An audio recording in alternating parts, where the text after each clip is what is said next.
I think you got the whole talk right there. Hi, everyone. Nice to meet you all. I'm kind of a talker and a mover, so you'll see me migrating and gesturing up here. So thank you so much for the introduction. The TikTok you'll have to find for yourself. You'll know my voice after this, and it's from an ROV dive that went viral on TikTok recently. And so, yeah, there's a very excitable sponge researcher on there.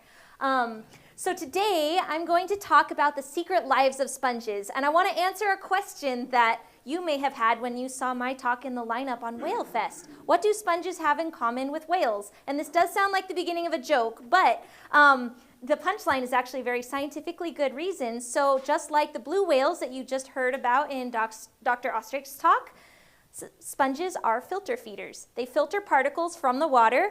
They concentrate those particles up, and they gather food that's otherwise too dilute in the water column for other animals to take advantage of. And for that reason, they play a really interesting and important role in connecting the life and the activity that's happening in the water column with the life that lives on the seafloor. So I want to start, before I go to the seafloor, let's start where we're all familiar. Here we are in beautiful Monterey Bay. We have a stunning coastline where we see these huge cliffs and peaks, right? There's our coastal range. This is Big Sur, and this is actually Garrapatas State Park. And we have a huge amount of diversity and life that lives there. And if we go right against that coastline, you can see there's a lot of strong physical force acting on our coastline. It's a very dynamic space, and it's a very harsh space to live. And anyone who's gone out tide pooling, or even with these storms we just had, knows that the waves can get quite strong, and yet life abounds, right? You go just below the surface, and you see that life can survive at that harsh interface between the land and the ocean. And if we continue deeper, we can see that life thrives in the dense kelp forest that we have beneath the waves. So, we have these beautiful kelp forests that are surrounded supported by the kelps, forming the foundation of life for many invertebrates, for fish species, including fish species that we eat, and for larger mammals like harbor seals, sea otters, sea lions, and whales. If we continue deeper, we can see that Monterey's dramatic coastline that we can see on the surface extends down into deeper water. So we're here in Heritage Harbor, and I'm located here, right next door to Monterey Bay Aquarium Research Institute. And if we follow this jagged shape here, this is the Monterey Submarine Canyon. And if you were to take a cross-section of the Monterey Canyon, it looks like this, with similar depth and size as the Grand Canyon. If we were to drain Monterey Bay, you would see a dramatic canyon there. And with technology that we have, like, for ourselves to get into the water, right? If I were to go scuba diving, I could cover this much of that depth. So to be able to explore deeper than that, to understand what kind of life lives on the dramatic slopes and edges of the Monterey Canyon, we need technology. So a lot of the research that I do studying deep sea sponges needs to rely on technology, like many of the amazing pieces of technology that you heard about earlier today. I primarily work with remotely operated vehicles, which are essentially remote-controlled submarines tethered to the surface, and they act as our eyes and our hands underwater. So here we've got two high-definition cameras that can act as our eyes, and there are robotic arms that can reach out and delicately collect samples for us, like these sponges here, or that can deploy and hold instruments that will sample the water or sample very finely and precisely from animals thousands of meters below the surface. And so with this, MBARI has really led the way in showing the huge diversity and amazing life that lives in the deep sea. And I love this one just for highlighting how bizarre some of the life is that lives in the deep sea. And this is the barrel eye spookfish. I do not study them, but I am a fan. They have this transparent head here, and you can see actually these green orbs are the eyes inside of that head, and they can telescope to look up or forward. And so with that, they are able to take advantage of a very, very small amount of light that reaches where they live in the mesophotic zone. And if you continue deeper down to the seafloor, you still see that there's a lot of really bizarre life out there. So the deep sea is a tough place to live in. It's very, very cold, near freezing. The average temperature is 1.6 degrees Celsius. It's total darkness once you get down to the sea floor. There's very little oxygen, and really importantly, there's very little food that makes it all the way from the surface, where we can have all of that kelp and phytoplankton in that base of the food web. As that sinks to the seafloor, it gets eaten by everything along the way. And what actually arrives to the seafloor isn't that much. So you end up with these amazing adaptations to be able to take advantage of the very small amounts of food that remain. So here, this is a predatory tunicate. So tunicates are typically filter feeders, but here's one who has given up the filter feeding lifestyle, or at least has added carnivory to its life. So instead of just filtering water, it now can capture larger prey. They have these right now at the Monterey Bay Aquarium in the deep sea, Into the Deep exhibit. Highly recommend. Or you can get these amazing partnerships. Like here, these are hydrothermal, hydrothermal vent worms. And that bright red color is actually hemoglobin that helps grab on to sulfur compounds that are in the water and bring it to bacteria that are living inside of the modified gut of these worms. So the worms are actually farming and growing bacteria in their gut that can actually eat this poisonous sulfide and providing food for the worms. Why would that come about? Well, it's a great food source as long as it doesn't poison you. And so this is the cool thing that just always attracted me to studying the deep sea and to understanding what's going on there is, like, everything going on there kind of seems to revolve around food and food limitation. So this is what the deep sea floor kind of looks like. Sorry, it's a little pixelated. So this is a time-lapse camera that was deployed at Station M, a long-term study site. Every photo here is 1 hour of time, and I know they just look like little things zipping around. So this is a sea pig, one of the types of sea cucumbers that you see zipping around on the seafloor. And in essence, we see that, you know, this is actually 5 months of time on the seafloor that you're watching right now, sped up. So there's a lot going on, but it's happening at a much slower pace than the pace that we exist at on the surface.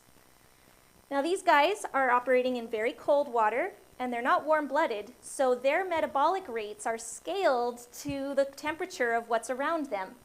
And there's not a lot of food. So if they're very active, then they would need to burn a lot more calories and therefore eat a lot more. So for these reasons, the pace of life might seem slow, but there's still a lot going on. So you see the sea cucumbers there.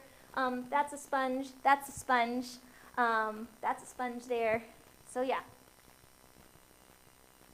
So okay, that's a bit of my intro to the deep sea, and we saw a sponge there. So I wanted to ask, can we do interactive? Okay, we can do interactive. I wanted to ask the group, what do you think of when you think of a sponge?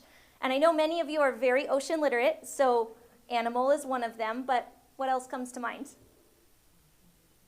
Washing dishes, the kitchen sink. SpongeBob.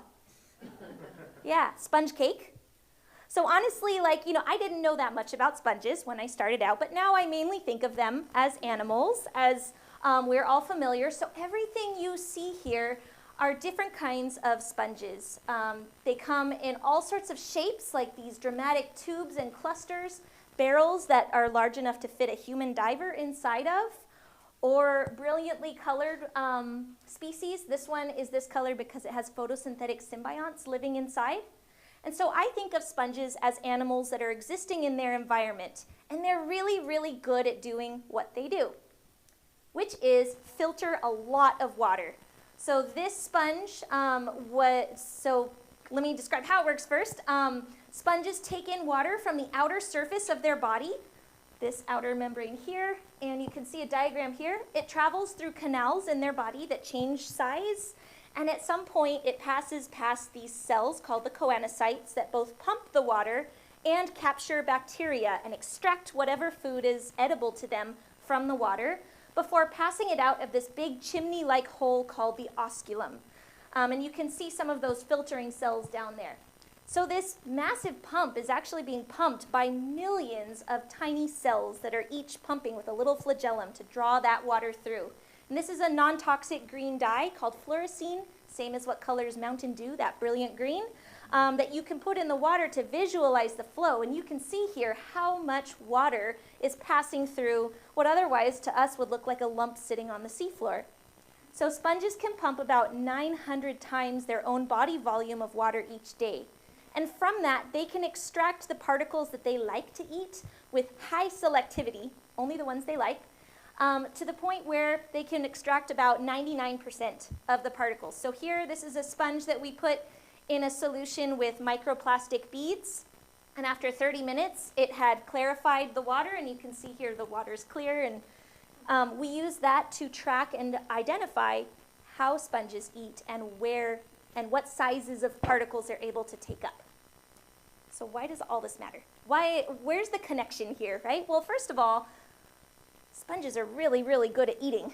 And there are sponges all over the deep sea, including places where they're quite abundant and quite dense.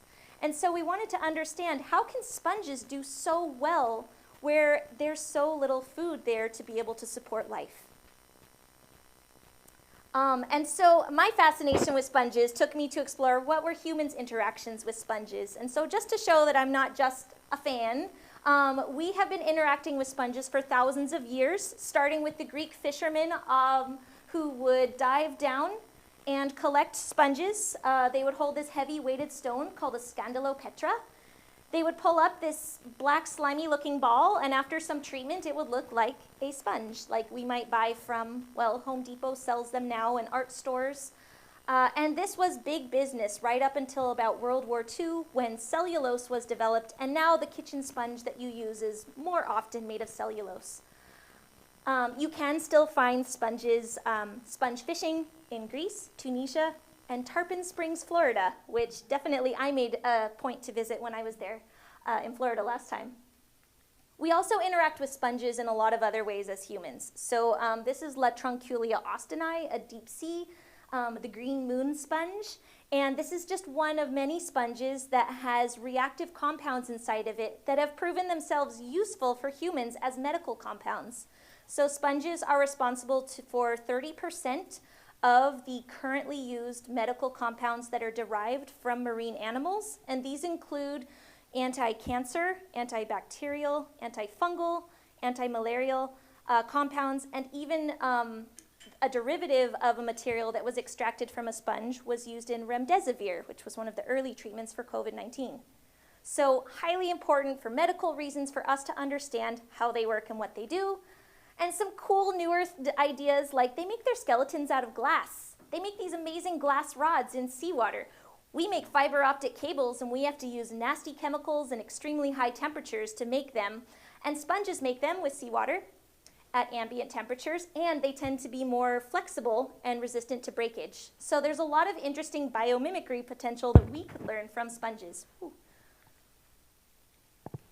So we started exploring some of the deep sea sponges, and the first thing to learn about them is there's not a lot of sponge on every sponge that you look at. So this is a deep sea species, the cloud sponge, Afrocalistes vastus, and 80 to 90% of the weight of this sponge is its skeleton, which is made of that glass. So this huge structure is almost like a scaffolding or a skyscraper with a very thin sheet of actually organic living tissue that it needs to sustain. Cool. Hint that maybe they can live in the deep sea because they might not need a lot of food. And that was the basis of my hypotheses and what led me into asking, well, okay, how do sponges in the deep sea work? Like, how can they live down there? And to ask that question, I wanted to know both how they could live down there and what their effects are on the ecosystem in the deep sea. So I use technology to study deep sea sponges now. This is a video of the ROV Doc Ricketts from Mbari, where I worked for my postdoc. There I am, getting a sponge out of the container there. And it's really fantastic working with ROVs over here. We can both collect specimens, but also we can very finely place probes or sensors right next to the sponge that we want to measure. So there we're measuring the respiration rate of that marshmallow sponge to find out what its metabolic costs are, so that we can understand how much food it's burning, or how much energy it's burning, and therefore how much food it would need to eat. So these are my two major questions that I have. They float my boat. This is what I spend a lot of time thinking about. What effect do deep sea sponges have on their environment, and how do they do it? How can they actually gather enough food to not only sustain themselves, but also have big environmental or ecosystem roles? So I started out working during my PhD where sponges were the densest of anywhere found in the world, and that was in the glass sponge reefs of Western Canada. So this is the sponge reefs. These are all Afrocalistes vastus, the cloud sponge. And so you can see this was a really great place to go study, because if you want to find out if sponges have enough in their environment to really thrive and survive, you go somewhere where it's really dense. And if you want to know what the ecological effect of sponges is on their surroundings, you might ask, well, could we detect them at all where their signal should be strong, because there are a ton of sponges there. So we worked there, and then I'll give you some results at the end, but just to say sort of where we bounced from there. We then went further north and added some complexity, where now we went to the northern British Columbia sponge reefs, which didn't just have that one mainly monoculture of species, but there were 3 dominant species that made up the sponge reefs. Then we asked, what about areas where there were other types of sponges? So we moved over to the North Atlantic, and everything in green here are habitats that are suitable for oyster beds. So oyster in Norwegian means cheese bottom, and it's because apparently fishermen, if they would shoot their sonar down at the seafloor, they would see the sponge skeleton, that glass skeleton, would sort of scatter the sound, and so it would look like these holes like Swiss cheese on the seafloor wherever the sponges were. So the oyster beds here actually are not cheese. They're a sponge species called Geodia barrettae, and several others, but that's the dominant one. And finally, for my postdoc, I moved over to California, and I joined MBARI, and we studied Sur Ridge, where you introduce corals into the mix, and you have a much greater diversity of sponges in the area. So those were the corals. These are the sponges that occupy Sur Ridge. These Dr. Seuss-like gramophones are about 3 feet tall and 3 feet across, so they're massive sponges that are living on this ridge. And, you know, you can see a lot of other life. There's some crabs there, some small corals here and here, but a lot of sponges. That's really one of the largest, by size, animal groups that you see in these videos. So some dirty sponges. We call them dirty sponges because we don't have species names for all of these yet.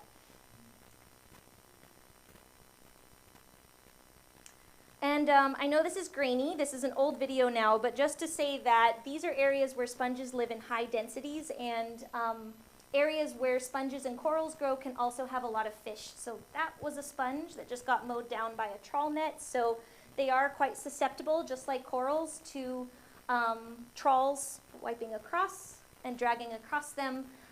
So it's important to understand in the deep sea what habitats were potentially damaging from these fishing practices. And they can pull up quite a lot of sponges in those trawl nets.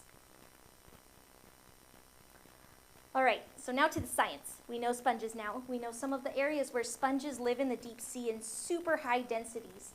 So I mentioned they are filter feeders. Sponges are not alone in being filter feeders. So you can have filter feeders that filter particles out of the water and that live in the water column, like this swimming mollusk called a pteropod, like this pyrosome or sea pickle or salps.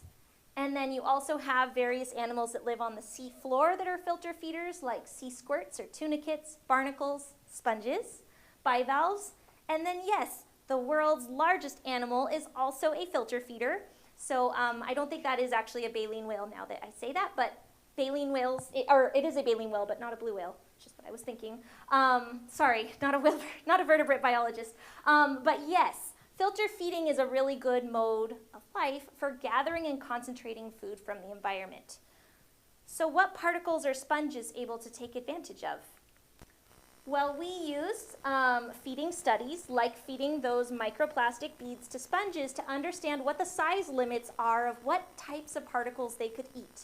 And we found that for the cloud sponge, Afrocalistes vastus, whether we gave them tiny beads that were 1 micrometer in diameter, or whether we fed them bacteria, they would eat them. they would eat them so happily. They would take every particle that we put into the water out. And we could see them being engulfed by the tissue. So this little flap right, this is a scanning electron microscope image. And so these are those flagella that would have pumped the water and drawn the water through. And you can see the beads in orange here being actually sort of tucked away and eaten by the sponge. And over here you can see some bacteria that actually already got kind of consumed and held inside of a little pouch inside of the sponge's tissue. And those particles that they could capture were as small as 100 nanometers. Extremely small, almost in the size of viruses small. For the most part, we found that sponges preferentially eat heterotrophic bacteria. And that is a food supply that is abundant in the ocean. We have a lot of bacteria, but it's not one that a lot of filter-feeding animals are able to take advantage of. It's small enough that it bypasses many of the filters of many other filter-feeding animals. So sponges are tapping into this whole other scale of food web. This is called the microbial carbon loop. It's this loop of, so we think of a food web and we say, you know, we'll have a plant that is eaten by an herbivore, that is eaten by a carnivore, and that's our animal food web. But you also have this generally separated food web that's for microbial carbon, that is microbes interacting with each other. So you would have viruses that are consumed by bacteria, that are consumed by protists, that break down and are digested by viruses and bacteria. And sponges are able to tap into that food as a food source. But wait, what do they do with it? What's the effect that they have on the environment? Well, everybody poops. The fecal pellets that sponges make can be 1,000 times larger than the individual bacterial particles that they make. So these, and I know this doesn't seem like a big deal, but this took 3 years of my PhD. I think it was the hardest part. There were sponge diapers that didn't work anyway, but so these are sponge fecal pellets, and we know that they are packaged by the sponge because we fed them 2 different sizes of beads. The 1 micrometer beads, and you can see that that matches, and 100 nanometer beads, which should be 1/10 the size. And you can see those in little clusters there. And they're all packaged together in some sort of mucousy ball. So we know we fed the sponges these particles, they got aggregated together and excreted out the other side like this. So those fecal pellets are large enough they can sink to the seafloor where deposit feeders like this sea pig, the sea cucumber, could consume and actually get the carbon and the food energy from whatever's left in those fecal pellets. Ooh, so it's actually like a food conversion system. Sponges are linking the microbial carbon loop with animal food webs through their filter feeding activity. And this was exciting. This was huge. And I said, oh my gosh, we figured it out. And you know what else we noticed is that this sponge, this is the one that 90% of its body is made of glass, right? And it's a very thin amount of tissue that's strung across that big skeleton. And I said, it's able to take advantage of that bacterial carbon, and it's also very, very skinny. It doesn't have a lot of its own costs of maintaining itself. And then I went to Norway, and I met Geodia, and we cut it open, and that sponge is like a volleyball filled with sand. They're huge, and they're dense, and they feel like they're just all tissue. But when you look close up with the scanning electron microscope, you can still see features that, as a sponge person, I would say that is sponge material. So this is a choanocyte chamber, those pumping chambers of the flagellated cells. But all around the choanocyte chambers, these are all bacterial cells. And so actually, there's a lot of non-sponge cells inside of that sponge. And at first we thought, is this an infection? But every sponge that we looked at had that. And this is not a discovery that we had made, but we said, oh, we've seen this in publications before. This is a sponge that's called a high microbial abundance sponge. These are symbionts. And when we looked closer then, we found that yes, the sponge does eat bacteria. There's a little bundle of bacteria in one of the feeding cells. But also, we used a transmission electron microscope, and we found that this sponge cell was engulfing the symbionts. It was eating them. So for Geodia, it's chock full of bacteria that make it take up a lot more material from the water and force it to pump more. but it's also farming its own food inside of its body in this way, and it's able to eat the microbes that grow up inside of its tissue. So there's a second way now that sponges are gathering food where there isn't a lot of food to go around. And then the third way is not something that I've spent too much time studying yet, but Mbari is fantastic at finding these carnivorous sponges. So just like I mentioned with the tunicates, there are many species of sponges now that are found to be predatory. So this shrimp is not caught, but here on this image, this is a small predatory sponge, and those are small crustaceans that were ensnared on small hooks that are on the skeletal elements of the sponge that almost act like Velcro, so it's sticky, and then the sponge can slowly engulf and consume its prey. So my conclusion from all this is that not all species make their living in the same way, but they all have these impressive adaptations that are really driven by the environment that they live in, where there's not a lot of food to go around. So then we wanted to ask, well, how much food does it take to be a sponge? And so, how much does it cost to pump all of that water through your body? And so this is, we've been exploring this by asking, what is the pumping rate? How much water is a sponge pumping through in the deep sea? Maybe it's less, maybe it's more. So we're using, in collaboration with Kahn and the Bioinspiration Group at Mbari, we use deep PIV, the particle imaging velocimeter, which shines a sheet of laser light across the surface of the sponge here. And just like you were able to see that green fluorescein flowing out, there's a camera here that can see particles as they cross through that sheet of laser light. So I'm going to go now to this side and turn on that video, and you can see right here, those particles are flow that are coming out of the sponge osculum. And so by tracking and measuring the rate that those particles are moving, we can get an estimate of the volume of flow that's being pumped through the sponge. So now we know how much water the sponge is pumping. If we collect the water, we know how many bacteria are in there that the sponge might feed on, and we can get an idea of how much food is being eaten by the deep sea sponges. And it's really hard to catch sponge poop, like I said. So to ask then how much food they need and how much food they might not need and it would go on to the environment, we're using the metabolic rates of sponges to ask, what is the energy balance? Like, what's the calories in and the calories out for a sponge? And so just like if we would want to measure how many calories we use, we would wear a respirometer and we would measure our metabolic rates. You can do the same for a sponge. We adapted some oxygen sensors to work in very deep water, and the ROV goes, and the pilots very, very carefully thread the needle, placing the sensor into an osculum that might be actually as big as a golf ball in width. And they can measure the oxygen that is consumed by the sponge. So this would be the ambient oxygen around the sponge, and when the probe goes inside of that osculum, it's sitting in water that was breathed out by the sponge, and that difference is the amount of respiration that the sponge uses.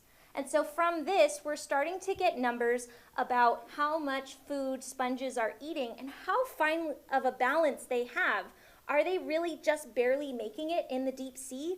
Or is the reason that you end up with some areas where sponges are so dense because they're actually doing just fine and food limitation is not the issue?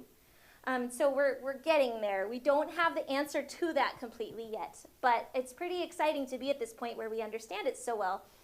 And sponges are always good at throwing curveballs, so we'll see kind of what we get as we work with those data. But to revisit the main questions, so what effect do deep sponges have on their environment? Well, because they can transform this microbial carbon into a food supply that other animals can take advantage of, dense sponge areas can be like oases in a food-poor environment. And how they do it are in a lot of different novel ways to catch food, or by adapting a low-cost lifestyle, say by not having a whole lot of tissue to need to support. And so with that, I want to sort of go revisit this time-lapse image, because in here there was this volcano sponge and this little stalked sponge, and then there was this tulip-shaped sponge. And something that I didn't notice at first with this video, but if you watch this tulip-shaped sponge, you'll see, remember this is time-lapse, this is over 5 months, that sponge is moving. and is changing. It's contracting. And we did not know that any of this was happening until we sped up this video to a time scale that our eyes and brains could perceive. Actually, I was thinking about that when in the previous talk they had to speed up the frequencies of the blue whale sounds, right, to something that we can perceive. And so I think it's really interesting to think about how we are living at our pace. And that might not be the pace that other animals are living at. And it might be that we're missing something because we just don't exist at that same time scale. And so in this time lapse, we see that that tulip sponge is contracting actually quite rhythmically. It takes about 2 weeks to contract down and then expand fully back up, and then it does it again. And across the 5 months, it would do that regularly unless something would knock it, and then it would contract and respond. So they can respond. And that might not seem impressive at first, except, I didn't tell you this part, sponges don't have nervous systems. How are they responding?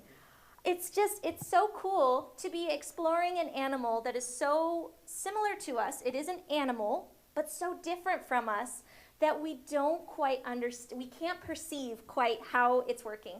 And so we're exploring now why sponges contract. And we see it now, we've looked at it in the deep sea. This guy takes about 2 weeks for its cycles. This species takes about a month.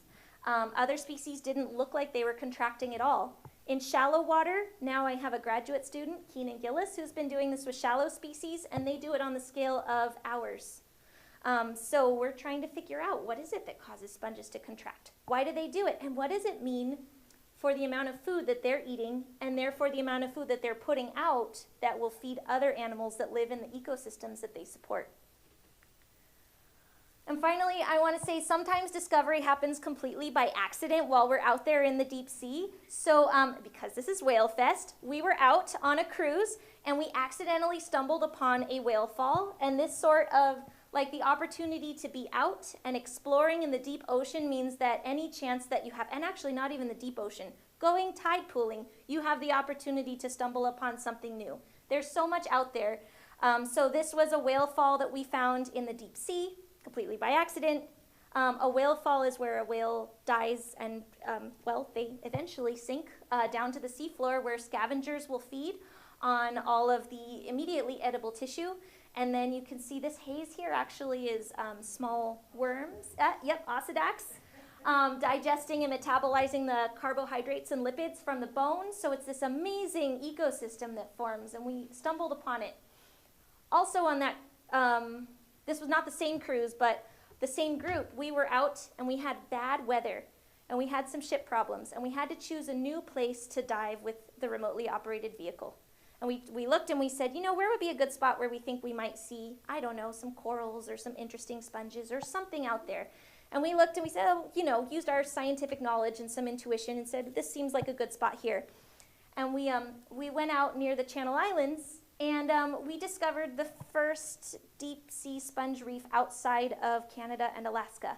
So in Southern California, we found this amazing sponge reef, a super dense sponge ground by accident because of weather. I can tell you I was not able to be removed from the room. I was so excited. I was chattering the whole time about sponges, as I do. But yeah, so like, why are they there? This really, this is not an area that was kind of the same types of environmental conditions as what the sponges are exposed to in Western Canada and Alaska. And so it really made us ask, well, what are the requirements for where sponges can live? This is in the oxygen minimum zone. That is a tough space to be. So we're going to need to go back and explore now. But I think just being open to always discovering and seeing what happens is one of the best parts about working in the deep sea and anywhere where you can explore. And this is happening all the time. This is in the Cordell Bank, where this is Pharea cordelli, one of the newest species of sponges described from a national marine sanctuary. So it's just exciting how much discovery there still is. How large is the area that you all stumbled upon? We don't know yet. We know how, so yeah, a remotely operated vehicle is like shining a flashlight and trying to get an idea of what you're seeing from that. So we did go as far as we could before we stopped seeing sponges, and it was on the scale of 1 kilometer. But we don't know if it continued or if we would have turned left, if it would have continued up or down slope. So yeah, it's hard to say we're proposing to go back and actually answer that question. Yeah, so with that, I'm going to stop talking because I could probably talk another 2 hours about sponges. But this, I used the we, and it wasn't a royal we. There are a lot of people who I've worked with, and this is not my knowledge, this is our knowledge. We've all worked together to do this. People from lots of institutions, lots of ships, and lots of funding that has funded our scientific research. So with that, I would love to take questions and to talk about sponge or other stuff.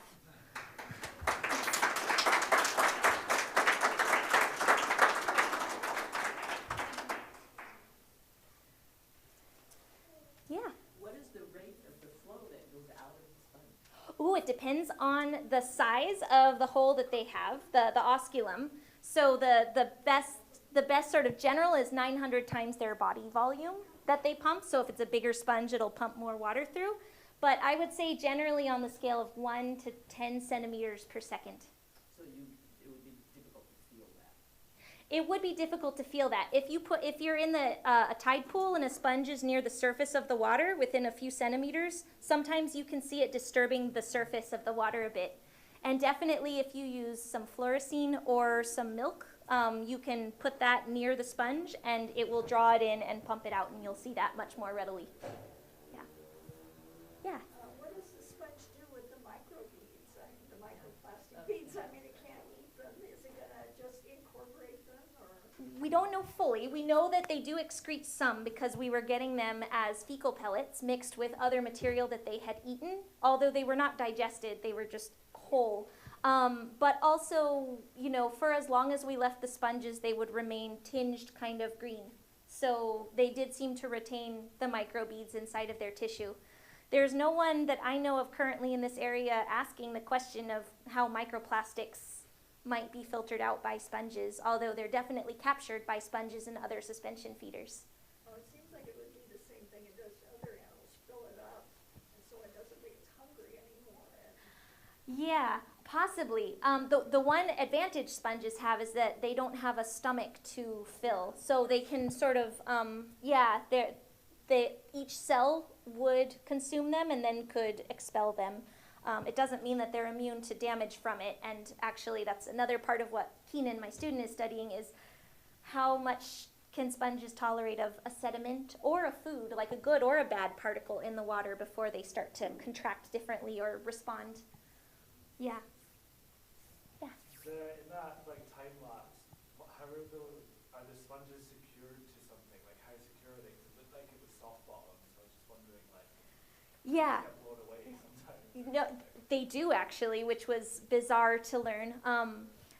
But those ones that you saw, they have their skeletal anchors that stick down, and so they'll have roots almost of those glass spicules that project into the sediments that anchor them.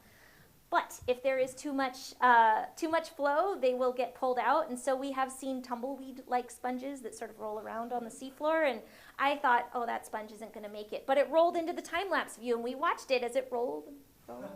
And it lasted for 3 months. So at least 3 months, they can still be alive and bright white, which means they're probably filtering and getting rid of sediment off of their surface. Yeah. What is the lifespan? Like, is it different for every? It is different for every sponge. There are the longest that can truly be pinpointed is 450 years. They used radiocarbon dating from carbon that was captured inside of the spicules of the sponge, but it's estimated to take that and then kind of follow a size model from there, that the largest sponges might be on the scale of 1,000 years old. So these are many in the deep sea or Antarctica, where they're slow growing but can be in a fairly stable environment. Yeah. Are the sponges that are made of glass, do they feel like glass? They're very crunchy, yeah. So like the cloud sponge, I can best describe it as feeling like one of those rice crackers that you'd eat. They're sort of soft and crunchy. Other ones will be more fibrous, like fiberglass. So if you pulled them, the fibers, you could actually see the spicules sort of pulling apart with them. And then the marshmallow sponge, I don't know how it's so soft because it is also extremely glassy. So like it's sort of in the way that those skeletal rods are arranged in terms of how brittle or how soft they feel. Yeah. When a sponge dies,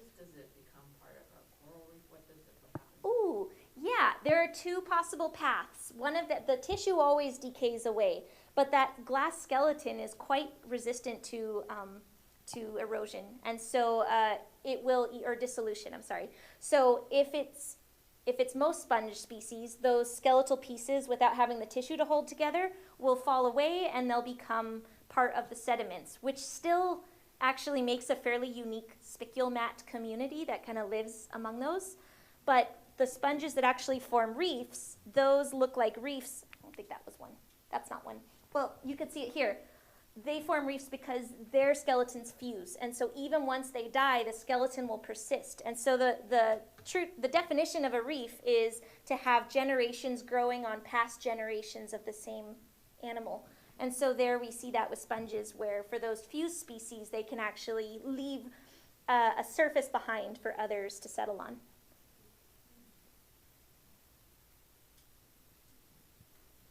Great talk. Yes. I love Thanks. Sponges. Thank you. Yeah, well, I'm always happy to talk. Really, I like out of the blue emails that say, what if a sponge? So please, here's my email address if anyone wants to follow up and talk about anything more with sponges or the deep sea. Happy to chat. Thank you.